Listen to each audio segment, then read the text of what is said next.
Today, we're going to look at what Jokic provides for the Denver Nuggets, where they would be without him, and look at specific examples when he's not on the court that illustrate what he brings to the table when he is on the court. We're going to go through this series by series and look at some offenses and defenses examples. So first, we're going to start with the Timberwolves. Looking at the Timberwolves, the first thing we can highlight is that Jokic presents an outside scoring threat. So he shoots 35+% from three. This you have to respect from the outside, and you can't afford to sag off. So not only do Timberwolves and other teams sag off of the majority of other bigs, but because Jokic spaces the floor so well, I think he shot like 45% in the playoffs, it allows you more opportunities for other players because the defense has to respect you.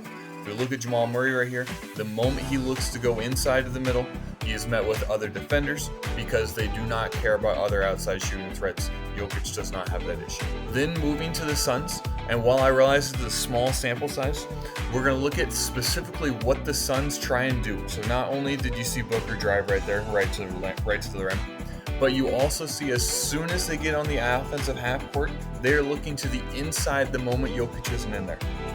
They know that this is a potential mismatch, and when Jokic isn't in there, they want to take advantage of it. Even though Jokic isn't known for his defense, he provides that in little nuances by he's in the right place at the right. The next example I want to highlight is that Jokic provides something that is very difficult to measure in the fact that he's a calming presence. So a lot of times when you see Jokic go off the floor, Denver starts shooting more force shots, more rush shots.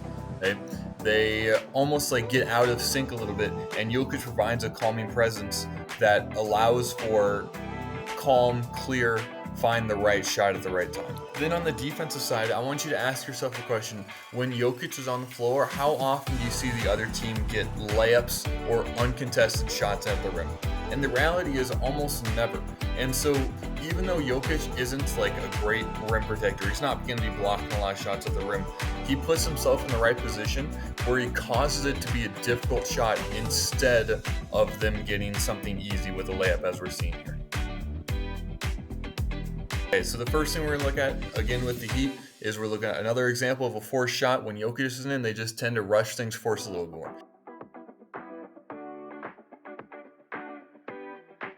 I think this is the best example right here, is whenever the Heat saw Jokic's ball, they sent multiple bodies. So here, Green is literally driving against Duncan Robinson. The worst defender probably on the court, maybe in all of the NBA playoffs. Okay? And what did the Heat say? The Heat say, yeah, that's fine. Work with him one-on-one. Can you imagine if this was Jokic right here?